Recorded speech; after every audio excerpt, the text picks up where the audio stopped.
Perfecto. Bueno, ya estamos iniciando nuestra sesión. Mm, de las personas presentes, no sé si tienen hasta ahorita dudas. Recuerden que mañana va a ser su examen. Si quieren podemos checar o atender algunas dudas de alguna cosa. Y si no, pues continuaremos con nuestra clase de este nuevo, ¿no? No sé si hay preguntas, dudas. Ah, creo que me llegó algo en el chat, permítanme. Me preguntan cómo va a ser la dinámica del examen. Pues mañana nos vemos con todos los que vayan a hacer o quieran hacer este examen en la hora de la clase. Vamos a hacer un sorteo en este horario, o sea, esa hora en el que en forma presencial, bueno, presencial virtual, eh, sortearé los ejercicios que te van a tocar y todos vamos a ser conscientes de que ustedes van a hacer, ¿no? Obviamente nunca publico cuáles son los nombres de ustedes, simplemente me baso en sus números de cuenta para que se mantenga su propia privacidad en ese aspecto. Y entonces yo voy a subir un examen en el Classroom, como lo mencionan, y ya de la lista de ejercicios que te tocó a ti, solo tienes que enfocarte en esos. Eh, el examen obviamente va a ser individual, vas a tener que subir tus respuestas en el evento hecho en el Classroom. Calculo que en una hora y media a lo mucho vas ya a tener tu examen culminado y bueno, eso ya va a depender de los ayudantes. Tú simplemente con que sepas qué ejercicios te tocaron, concéntrate en ellos, no necesitamos ahorita estar presentes. Me refiero a que yo los esté vigilando para ver si no están haciendo trampa o que estén presentes como tal en un salón o en su casa, no lo sé. Creo que eso sí ya, pues ahora sí cae en su responsabilidad que hagan el examen con las herramientas que tengas a tu mano, pues para realizarlo, ¿no? En ese aspecto no tengo que, bueno, creo que es mi percepción, pero ustedes ya están grandes y creo que si desean hacer alguna u otra cosa, pues lo pueden hacer sin ningún problema, ¿no? Entonces se me hace un poco ilusorio que yo esté presente viendo a ver si estás ahí, ¿no? Entonces no creo en eso. Lo que sí es que pues la idea es que tú te enfoques en tu trabajo, es un listado de ejercicios para ti y pues eso sería todo. Me escuchan que, me comentan que se escucha algo trabado, a ver, déjenme ver.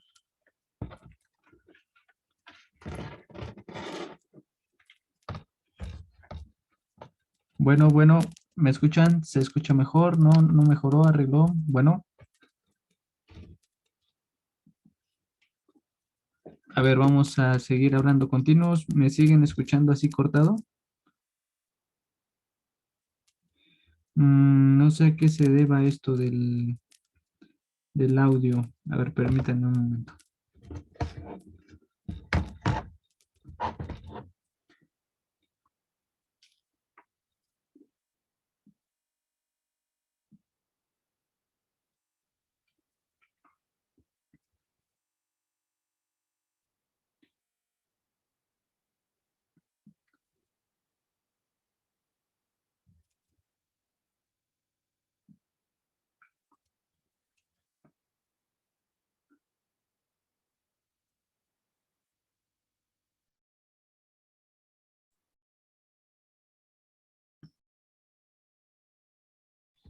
Bueno, ¿me siguen escuchando? Hola, ¿qué tal?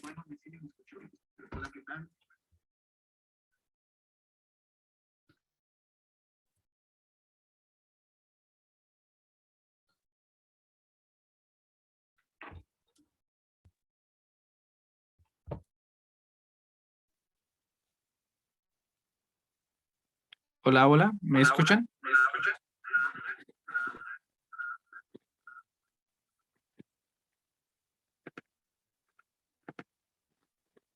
Ok, creo que ya lo resolví. Estoy conectado con mi celular para que se escuche bien el audio y pues bueno, entonces creo que eso lo va a arreglar.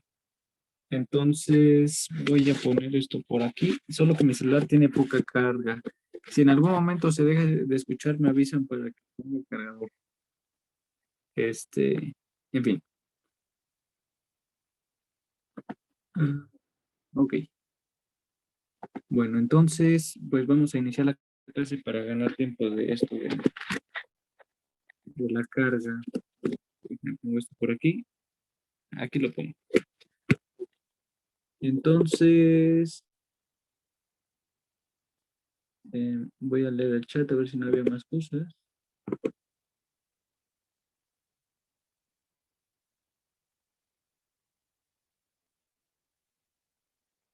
Ah, sí, había una pregunta.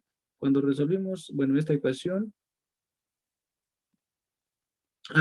Sebastián, ten cuidado en la anotación que escribes. Regularmente, siguiendo las notas de lo que he hecho hasta ahorita en la clase con ustedes, uso m de t con n de x, donde t es la variable independiente. Ahí sí ten mucho cuidado en cómo ordenes esta información, porque el factor integrante que uses, por ejemplo, si usas o resuelves por factor integrante la ecuación, los índices t y x estarían cambiados, ¿no? Entonces tienes que ser solamente cuidadoso. Respecto a la notación, es como escribir dx entre dt. No es literalmente una división, de hecho no opera como división, pero podemos interpretar que esa cantidad, que es la derivada de x con respecto de t, es igual a menos n entre m, ¿no? Entonces, solamente es como una forma en la que uno separa por partes la, la expresión. Repito, es una forma en la que coloquialmente se usa la forma en la que uno expresa las ecuaciones de primer orden no lineales, ¿no? Repito, ahí sí, ten cuidado, es m de t con m de x. No, perdón, es m de t más n de x, ¿ok? Sí, sí. Obvio. Bueno, déjame ver si no hay más mensajes, creo que ya no. Bueno, entonces, pues continuamos, ¿no? Déjame voy por acá.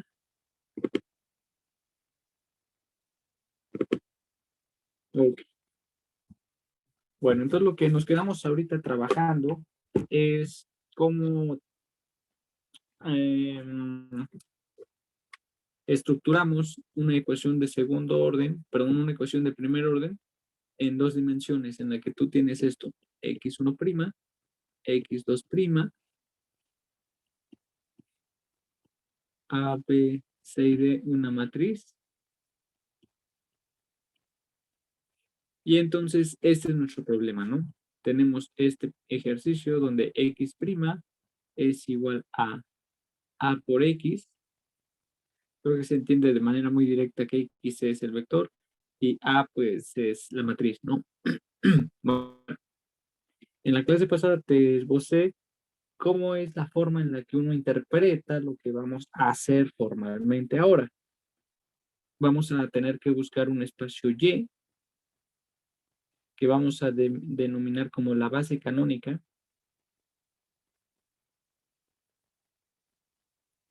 en la que vamos a mapear el problema a un espacio en el que nuestra ecuación se simplifica, ¿no? Con el objetivo de desacoplar la información que está aquí mezclada entre la variable x1 y x2, ¿sí? Entonces, eso es lo que vamos a buscar. Vamos a buscar esta base mediante una transformación lineal que expresaremos pues como el producto de una matriz por ese vector y, ¿no? Técnicamente hablando, esto es lo que nos garantiza o nos ofrece tener un mapeo entre el espacio X y Y. Una transformación lineal la podemos representar en forma matricial como tal, como esta matriz P, ¿no? Creo que aquí igual y vale la pena explicar que esta matriz P está en el mundo de las matrices de 2 por 2.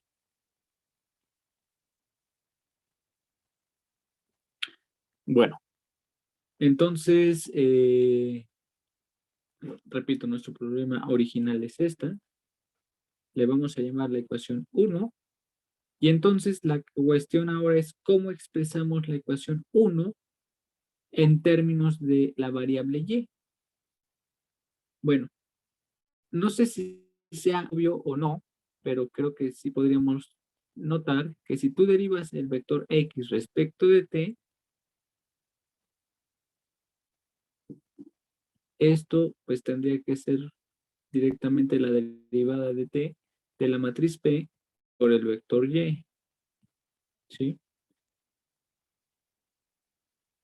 Como la matriz P pues está formada o constituida con elementos constantes fijos como la misma matriz A, la matriz A tiene elementos A, B, C y D constantes, reales pero constantes. Acá la matriz P pues también en principio está formada con elementos reales constantes. Entonces, cuando tú derives este producto, pues tendrías que sacar la derivada de la matriz respecto de T por el vector Y más P matriz por la derivada del vector Y respecto de T. Pero en este caso, la matriz tiene elementos constantes, esto te da 0, y esto acabaría siendo P por Y', ¿sí? No sé si es muy natural para ustedes hacer esto así.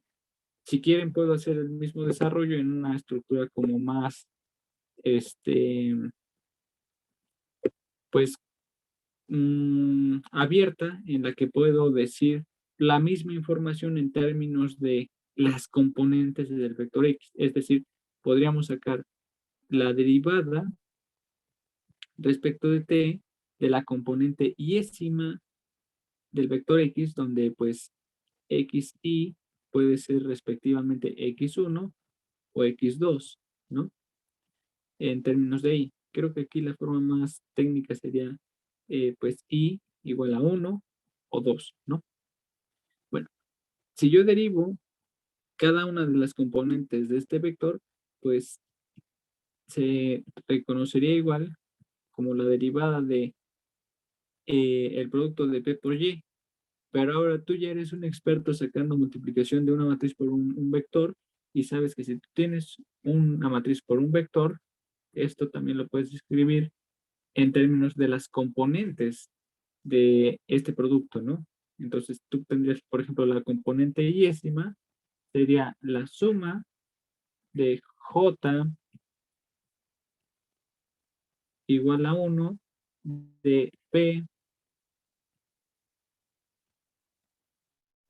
y J por YJ, ¿no? Entonces, esto te daría el elemento yésimo del producto de la matriz por el vector, que te darían los elementos del vector, ¿no? Y la suma iría de 1 a 2 porque estamos en dos dimensiones.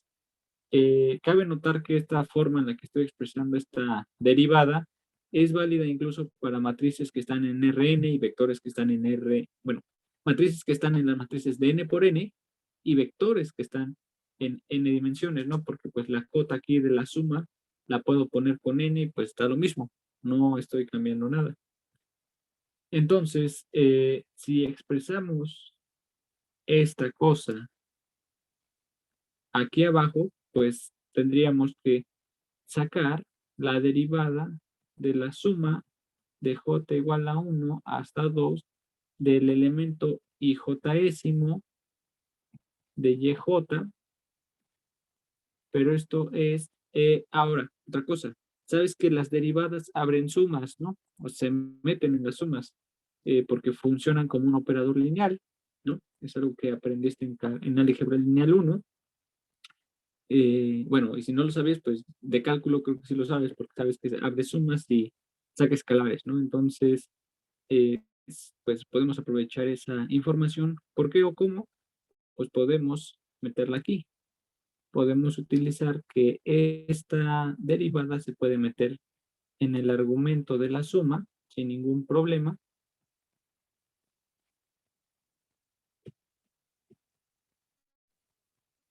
Por YJ, ¿no? Ahora otra cosa. Este elemento P y J son números. Entonces la derivada de un número aquí pues es 0 por esta cantidad da 0 más el número por la derivada de este objeto. Entonces esto acaba siendo la suma de J igual a 1 hasta 2 de P y J décima por la derivada de Y J décima respecto de T. Pero esto, pues por definición del producto de una matriz por un vector, pues acaba siendo, date cuenta, es la misma estructura de el elemento P por Y prima y ésima, ¿no? Date cuenta, la derivada de X y ésima es... ¿Me siguen escuchando? A ver, permítanme. Bueno, ¿me siguen escuchando? Sí.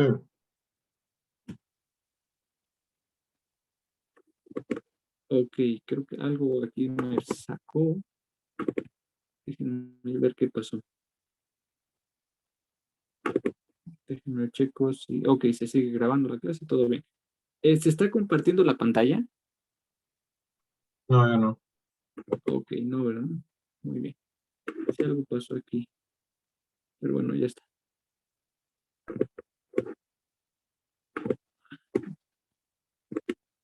Bueno, entonces retomando esto, les decía que entonces elemento a elemento del vector, pues se cumple esta propiedad. Entonces, sin ningún problema, podemos decir que, por lo tanto, X' acaba siendo P por Y'. ¿Sí? Si teníamos que X es P por Y, entonces X' es P por Y'. ¿Sí? Utilizando esta información que vamos a llamar la ecuación 2 y esta información que llamaremos la ecuación 3, podemos hacer una sustitución. Sustituimos la ecuación 2 y la ecuación 3 en la ecuación 1, ¿sí?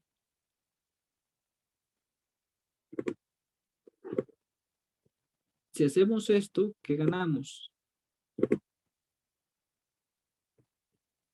Pues tenemos que X' era el punto de partida, era igual a por X.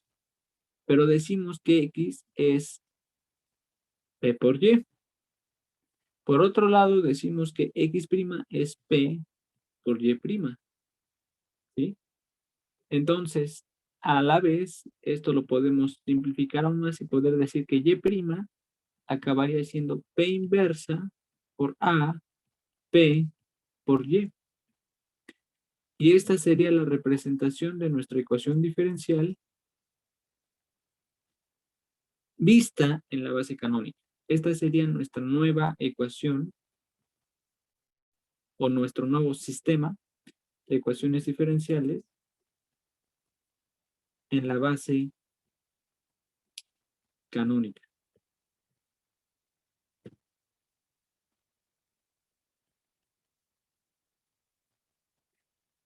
Bueno, ¿qué ganamos con esto?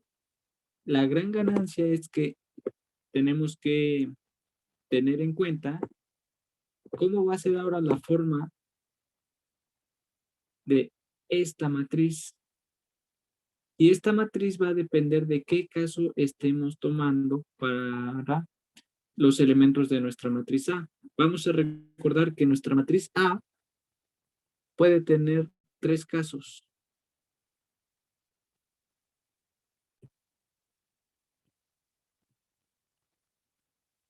Dependiendo de qué eigenvalores tengas.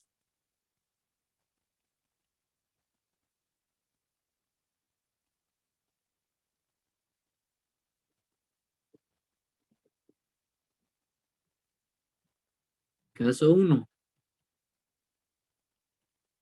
Que los eigenvalores estén en los reales.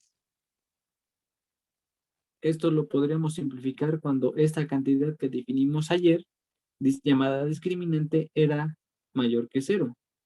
¿Sí? Creo que vale la pena recordar que los eigenvalores eran la traza de la matriz A más menos la raíz cuadrada del discriminante entre 2, donde ese discriminante era la traza de la matriz A al cuadrado menos 4 veces el determinante de la matriz A. Podrías preguntarte, oye, ¿cómo sabías esto? Bueno, me acuerdo un poquito porque lo dedujimos ayer y también pues tiene varias veces que he dado el curso y pues ya hasta me lo sé de memoria.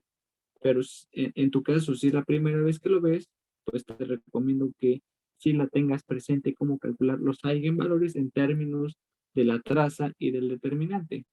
Eso te va a ayudar porque si haces esto, pues los eigenvalores te van a salir más rápido al momento de hacer cuentitas, en lugar de que estés haciendo el mismo procedimiento con valores diferentes para las entradas A, B, C y D, ¿sí? Entonces, esta es una forma más mnemotécnica o una forma, bueno, no puedo decir mnemotécnica, una forma más accesible para que recuerdes cómo sacar, por ejemplo, los eigenvalores de una matriz de 2 por 2. Ojo, esto es importante. Esto es válido solo para matrices de 2 por 2. Si estás en una dimensión superior, no va a funcionar. ¿Por qué? Porque, pues, si estás en 2 dimensiones, el polinomio característico de la matriz asociada A va a tener 2 eigenvalores. Si estás en 3 dimensiones, en un sistema lineal vas a tener 3 eigenvalores y así sucesivamente. Y esta forma en la que obtenemos los eigenvalores, pues básicamente está dada por la fórmula de la chicharronera que te resuelve las dos raíces, ¿no? Lambda 1 y lambda 2. Esto fue el caso 1. El caso 2, quedamos que era cuando lambda 1 cabía en los complejos y obviamente lambda 2 también. Y de hecho lambda 1 y lambda 2 están relacionados porque lambda 2 es el complejo conjugado de lambda 1. Y esto, repito, se daba cuando el discriminante era negativo. ¿Por qué? Porque si sacas aquí la raíz cuadrada de un número negativo, pues eso ya cae en los complejos. Y el caso último, el 3, se da cuando lambda 1 es igual a lambda 2. Obviamente esto está en los reales. Y ocurre cuando el discriminante es 0. ¿Sí? Esos son los 3 casos que vamos a abordar. Y de esos casos vamos a depender quién es esta matriz. Esta matriz, que es el producto de esta matriz P por A por P, va a depender de quién sea cada uno de estos casos. Esa misma relación la voy a simplificar. Ya decimos que entonces Y' es P inversa por A por P por Y. Estos son matrices. Y toda esa matriz la vamos a llamar lambda.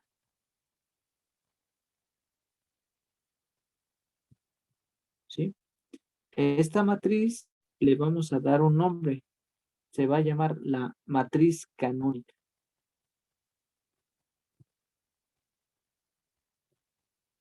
Esto que estoy enseñando ahorita es un poco de lo que muy probablemente viste en álgebra matricial cuando llevaste álgebra lineal. ¿Sí? La forma canónica que sí sabes muy probablemente es la de la del caso 1. ¿Por qué? Porque cuando tienes que los eigenvalores son reales, literalmente la matriz canónica es la matriz diagonal. El caso 2 y el caso 3 muy probablemente quizás no te sean tan cercanos porque esos dependen de unas cosillas un poco más elaboradas. El caso 2 tiene que ver con los complejos y el caso 3 con degeneración, ¿no? Y pues bueno, eso quizás no lo hayas estudiado del todo en tu curso de lineal, eso ya no es tan necesario, creo yo, pero bueno, ya depende con quién hayas tomado lineal, ¿no?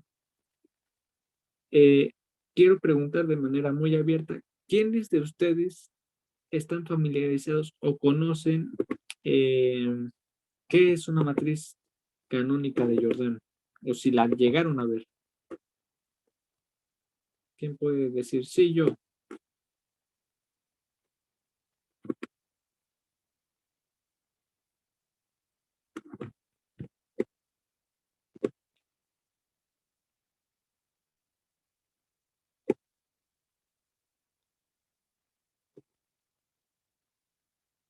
Bueno, estoy leyendo que no la han visto, no la conocen. Bueno, no sé, ¿alguien la vio de pura casualidad? Si no, no se preocupen, nosotros la vamos a ver para el caso en 2 dimensiones. Esa la pregunto porque es el caso, básicamente se va a relacionar con el caso 3. Y ese caso 3 es un poco más latosito por justamente esa cuestión de la degeneración. Pero bueno, si no la viste, no te preocupes. En fin. Entonces, esta forma canónica, esta matriz canónica, va a depender, repito, de qué tipo de caso tengas, ¿sí? Te voy a spoilear y te voy a adelantar bastante de lo que vamos a ver adelante. Para el caso 1, la forma canónica lambda, que ocurre cuando el discriminante es positivo, resulta ser que lambda va a darte lambda 1, 0, 0, lambda 2. Esta es la forma canónica de una matriz con elementos reales. En el caso 2, cuando el discriminante es negativo, la forma canónica de la matriz va a ser de la forma alfa menos beta, beta, alfa.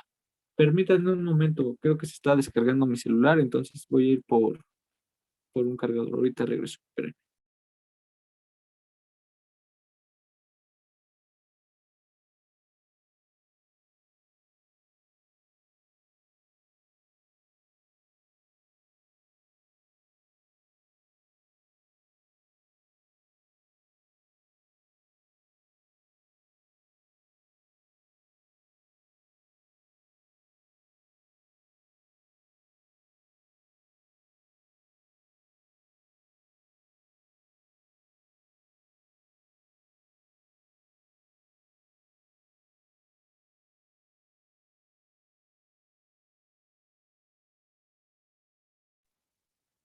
Bueno, ya encontré un cargador. Vamos a continuar. Espero que me sigan escuchando bien. Bueno, Sigue escuchando. ok. Entonces, les comentaba que en el caso 2, el discriminante negativo y la forma canónica va a ser de esta, va a tener esta estructura.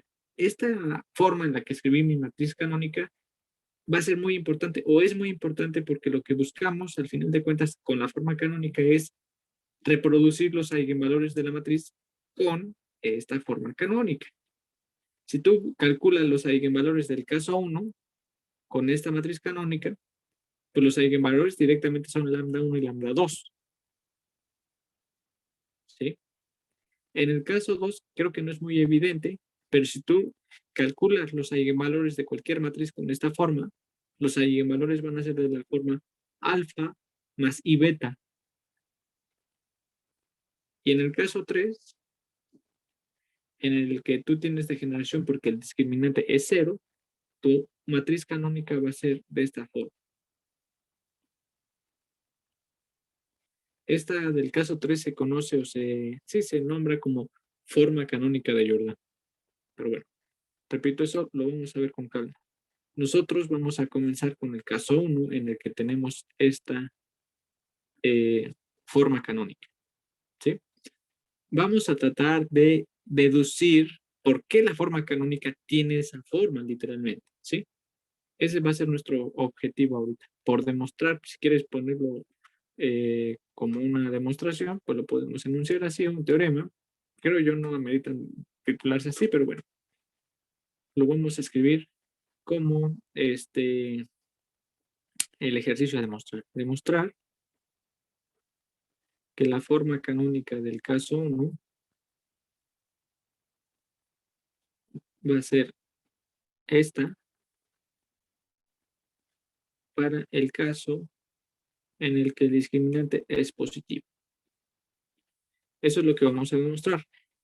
Y ahora, como estamos relacionando los valores propios con los eigenvectores y todo esto, pues creo que vale la pena recordar un poquito cómo se asocian o qué propiedad tienen los eigenvalores, ¿no?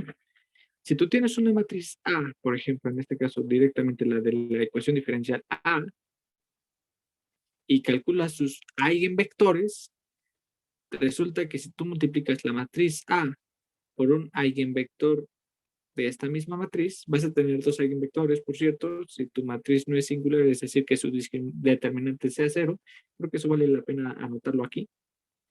Determinante de A diferente de 0. En fin, si tenemos que el determinante de la matriz A es diferente de 0 y multiplicas u eigenvector por esta matriz, resulta que esto nos va a dar lambda 1 por el eigenvector U. Lo que estás haciendo es colapsar la información de la transformación lineal a una sola dimensión en dirección U. Y entonces lo que te dé esta transformación la vas a escalar a una magnitud 1 o lambda 1. ¿Sí?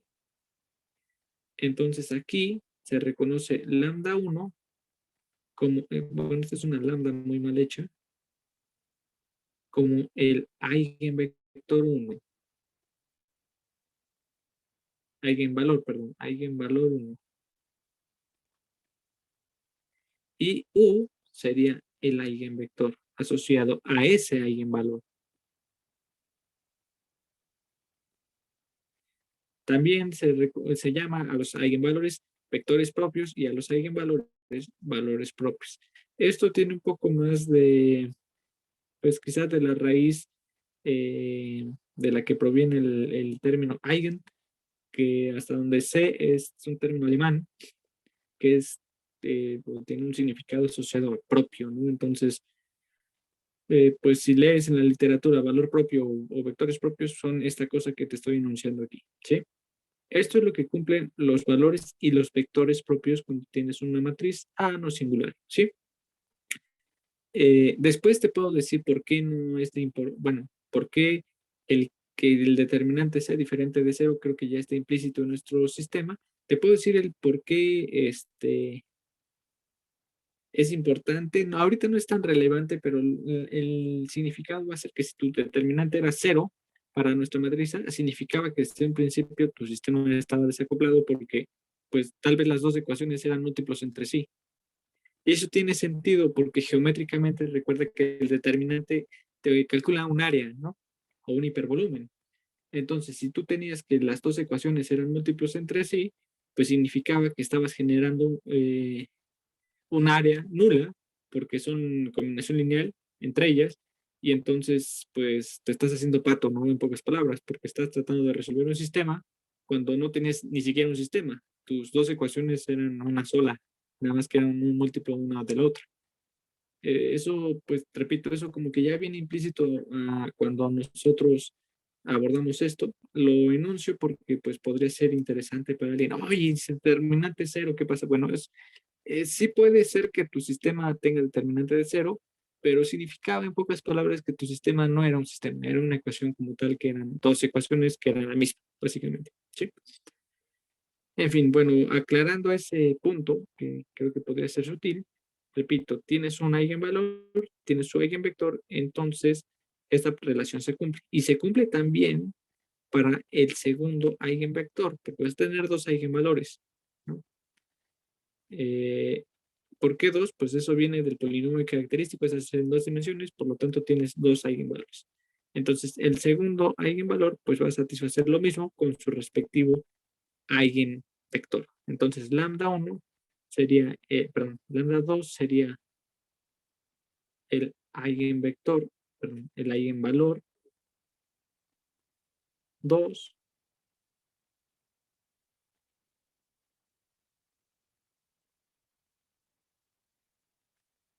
Y V sería el eigenvector asociado al eigenvalor 2.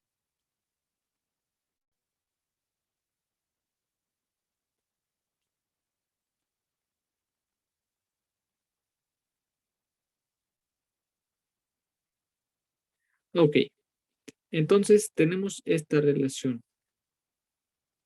Gráficamente ayer hice un dibujito que creo que te explicaba el significado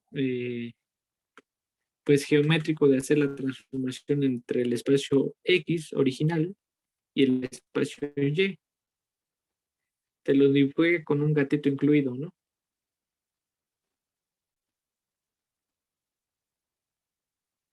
Entonces, lo que hacemos gráficamente es que tú tienes aquí un vector propio llamado V, perdón, voy a empezar con U. Y por acá vamos a tener un vector propio llamado V.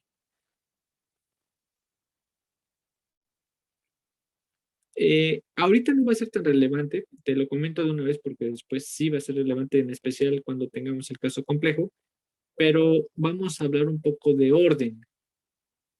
respecto a la asignatura de la transformación lineal. Creo que es muy común, como una forma convencional en la que elegimos la postura o posición, convención, creo que es lo más adecuado, de cómo etiquetamos los vectores propios. Nosotros decimos que este sería tu vector propio E1 y este sería el propio E2, ¿no? Si tú haces el producto punto de E1 con E1, te da 1, si son canónicos ortonormales, ¿no? Dan su producto punto da 0, etcétera, etcétera. Eso lo sabes. Pero la convención está en el sentido de que, ¿por qué no a este le etiquetaste 2 y este como 1? Lo podrías hacer, ¿no? La respuesta está en que, pues, creo que es más una convención en el que las cosas, cuando hablamos en términos de rotaciones, las vas a girar en sentido opuesto a la manecilla del reloj. Entonces, los ángulos los mides a partir del eje vertical, ¿no? Y de ahí hacia adelante o hacia arriba. Entonces, por ejemplo, si tú calculas el determinante de esta matriz 0, 1, perdón, 1, 0 con la del 0, 1, pues esto te da un perfecto 1, es una cantidad positiva. Pero si tú transpones la información con los vectores 0, 1 y 1, 0, el área te va a dar menos 1. Entonces, de una manera muy, creo que sencilla, tú puedes saber si la orientación de estos vectores es correcta o no. Repito, si tú asocias esto con el vector propio E1 y esto con el vector propio E2, si los ordenas así, el determinante de la matriz, como la escribí, sería positiva. ¿Sí? El determinante de este objeto es positivo. Si ahora los intercambias y sacas su determinante, esto te va a dar negativo. ¿Por qué menciono esto? Bueno, lo menciono porque los vectores U y V al final de cuentas se van a asociar con los vectores canónicos, pero del espacio X2. Entonces, el V se va a corresponder con el vector E2 y el U se va a corresponder con el E1. ¿Sí? Tenemos en mente la noción de que la rotación correcta o coloquial va de abajo hacia la derecha, hacia la izquierda, perdón, en sentido opuesto a las manecillas del reloj. Creo que eso simplifica mucho, ¿no? No sé si has visto ese meme famoso de que haces el producto, bueno, no, esa cuestión de la regla de la mano derecha, ¿no? Entonces, aquí es donde justamente como que tu mente debe asociar esa regla o norma de convención de cómo hacer los productos, por ejemplo, cuando haces el producto cruz, etcétera, etcétera. Y aquí la convención sería que tomes tu mano en el eje vertical, con tu mano derecha, por supuesto, y tus dedos, cuando los cierres, van a ir en dirección de E2 y tu pulgar apunta hacia ti, ¿no? O hacia arriba, depende de cómo tengas la mano. Y entonces esa es una convención usual de rotación y de orientación, además, ¿sí? Entonces, en ese sentido, mis vectores están bien situados si yo pienso en rotaciones. Ahorita la rotación no va a ser relevante, pero para el caso complejo sí, y eso después lo checaremos con detalle, pero vale la pena de una vez explorarlo porque si tú ahora ordenas los vectores U y V y sacas su determinante que voy a comentar, eso puede ser positivo o negativo. Y entonces, dependiendo del signo, significaba que pues los tomaste al revés, en una convención de signo, así como gráfico, ¿no? ¿Por qué? Porque, por ejemplo, sí va a ser relativamente diferente el que hayas tomado esto así. Como el E2 y como el E1. Entonces, la transformación que te va a llevar de aquí a acá, estos vectores sí podrías más o menos como verla así, y esto no está del todo bien, ¿no? Por esa cuestión de la rotación. De hecho, bueno, esto sí estaría mal, de hecho. Lo que podrías haber quedado es que acá quedara E1. Y ahora sí, sigue respetando lo del signo, pero como que esto no está bien, ¿no? No sé si me doy a entender. En fin, repito, esto ahorita no es tan relevante, ¿no? Si quieres, ni siquiera me pongas atención en esta parte, pero sí lo menciono porque igual y te puedes empezar a reformular preguntas. Y bueno, vale la pena que tengas en mente esta cuestión de la mano derecha porque después sí lo vamos a utilizar un poquito. En fin, ahorita te repito, no es tan relevante.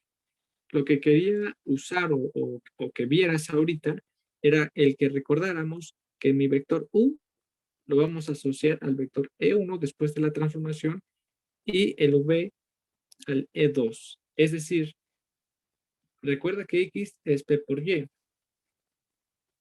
Eso significa que si yo me mapeo el vector E1 bajo la transformación de la matriz P, pues esto me va a dar U.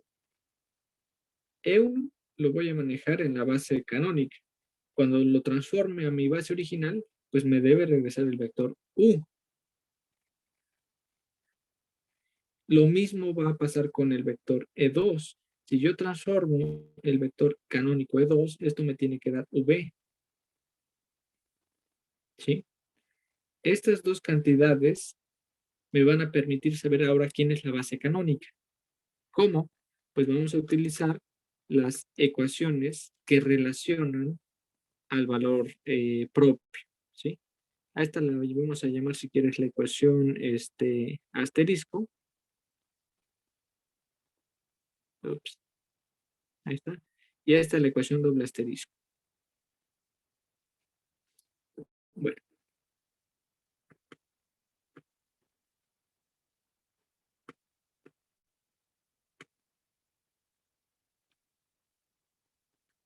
De la ecuación asterisco, ¿qué tenemos? Decimos que A por mi vector propio U es lambda 1 por U, ¿no? Pero U es P por el vector canónico E1. Y esto es lambda 1 por el vector canónico, perdón, U es P por el vector canónico E1, ¿ok? Entonces, pues de aquí ya tenemos una buena forma en la que podemos más o menos ir viendo qué elementos nos va a dar, pues, la transformación que estamos buscando, la de lambda, ¿no? Nuestro objetivo ahorita es saber quién es la matriz canónica. Recuerda que la matriz canónica está dada por P a P, ¿no? Entonces de aquí yo podría despejar la P y me va a quedar P inversa por A por P es lambda 1. Perdón, aquí me faltó multiplicar por el vector canónico E1. Esa matriz por E1 tiene que ser igual a lambda 1 por E1. ¿Y esto qué nos da? Bueno, lambda por el vector E1, ¿sí? Entonces date cuenta, si tú tenías la matriz de la forma, no sé, vamos a llamarle lambda 1, lambda 1, 2, lambda 2, 1, lambda 2, 2. Estás diciendo que si tú multiplicas la matriz lambda que todavía no conoces por el vector 1, 0, esto tiene que ser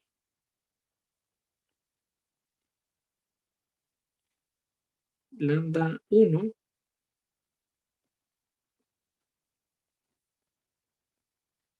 por el 1, 0, que a su vez es lambda 1, 0.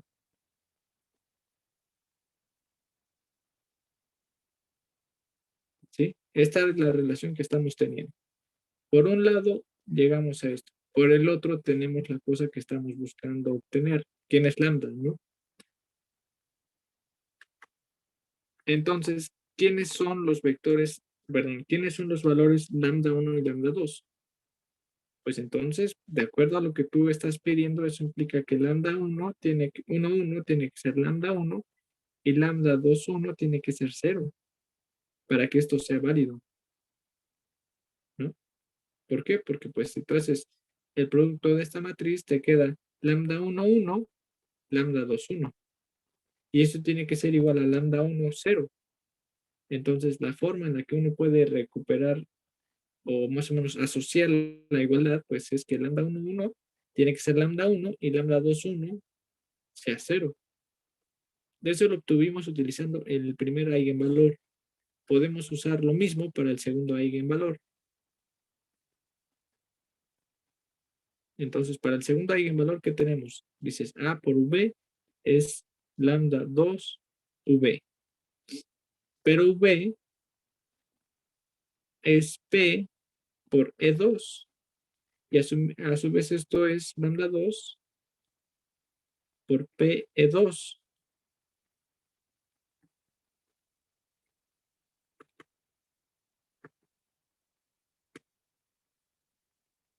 Que me faltó un 2. Entonces quedamos que P inversa por A por P por E2 es igual a lambda 2 por E2.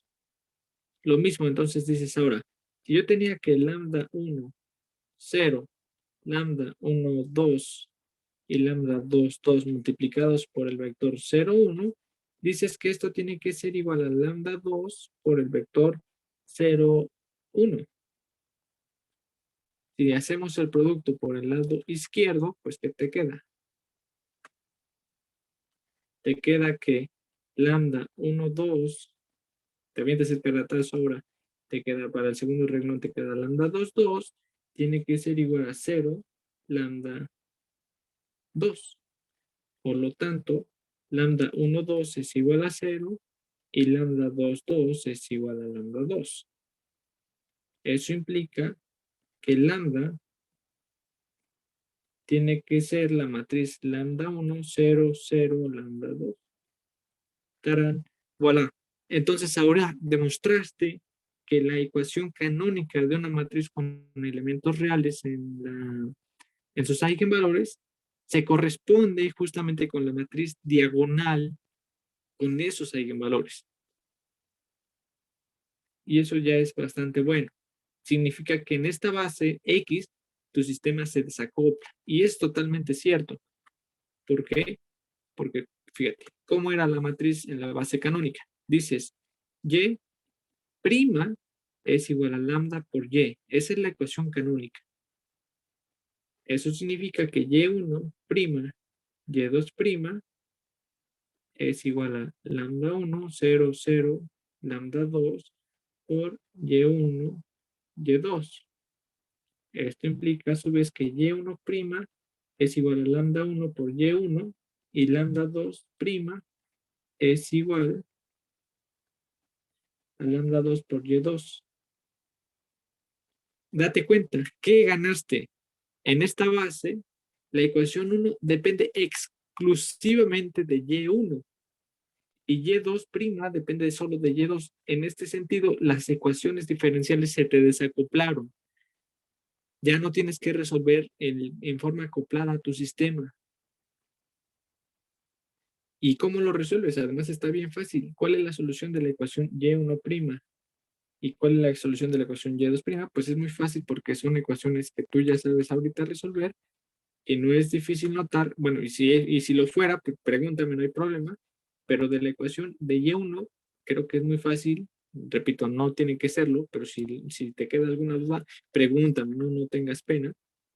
Decimos que entonces Y1 pues tendría que ser E a la lambda 1t por una constante. Y la ecuación Y2 tendría que ser casi lo mismo, nada más que con su respectivo valor lambda 2 por otra constante. Estas dos constantes en principio no tienen que ser iguales. A la primera le vamos a llamar constante 1 y a la segunda constante 2, para hacer referencia al índice de cada ecuación que tú estás marcando. Entonces, esta sería la solución de nuestra ecuación diferencial en la base canónica para el caso 1. También la puedes representar así. Podrías escribir que Y es igual a la matriz E a la lambda 1 por T, 0, 0, E a la lambda 2 por T, por un vector constante, C1, C2. ¿Sí? Esta es otra forma en la que puedes expresar la solución en la base canónica. Repito, esta sería la solución descrita en la base canónica.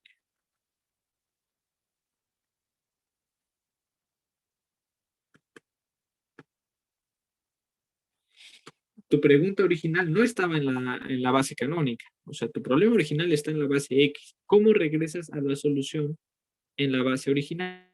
Pues es muy fácil porque dices que X es P por Y. Pues ya tienes a Y, multiplica por P. Te puede venir la duda, oye, ¿quién es P? Bueno, también lo podemos saber.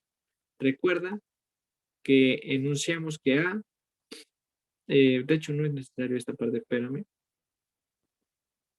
Decimos que V es P por el vector canónico E1, perdón, E2. Y U es P por E1, ¿sí? P es P11, P12, P22, perdón, 21, P22 por 0,1. ¿Esto qué acaba siendo? Pues esto acaba siendo P12, P22. Pero a su vez estás diciendo que esta es V. V1, V2, U1, U2. Hacemos el mismo desarrollo.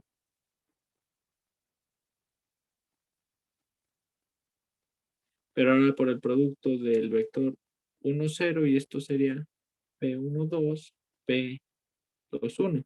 Entonces, perdón, P12 es V1, P22 es V2, P12 es U1 y P22 es U2.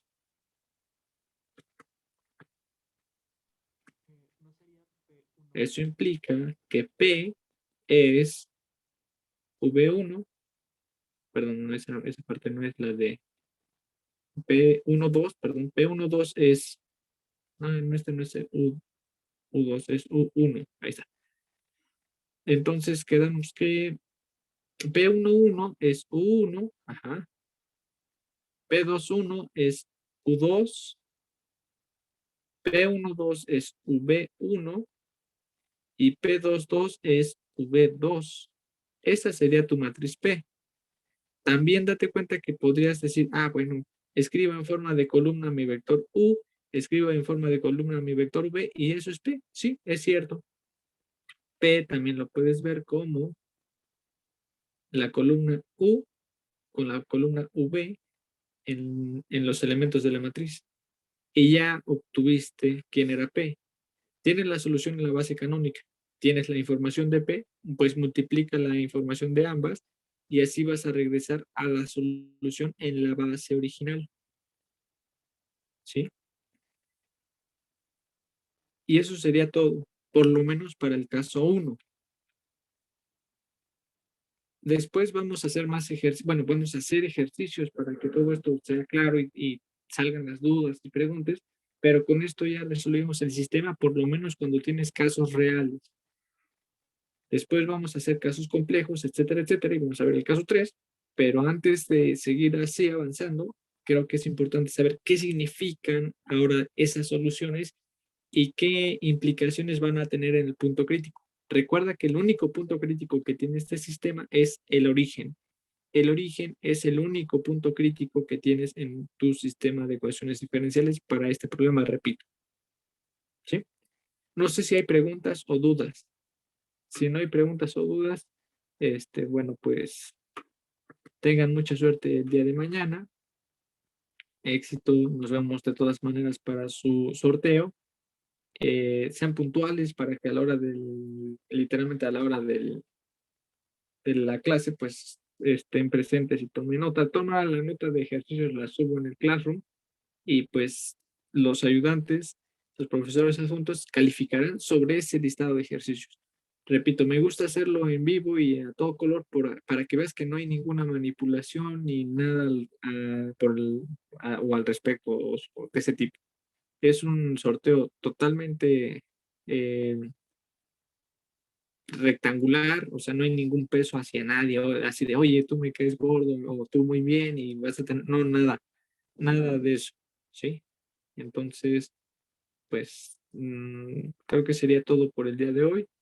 Repito, estamos viendo esto. Pueden buscar las notas de Laura Ortiz Bobadilla si quieren complementar esto, o los libros de Hirschsmeil, o ¿cómo se llama este? El Arnold, de ecuaciones diferenciales. No sé si hay preguntas o dudas, si no, pues aquí terminaríamos nuestra sesión. ¿Preguntas o dudas? No, todo claro. Bueno, pues entonces cuídense mucho, suerte mañana en su examen, concéntrese en su tarea y pues un gustazo. Nos estamos viendo. Hasta mañana. Descansen. Bye. Gracias, hablamos.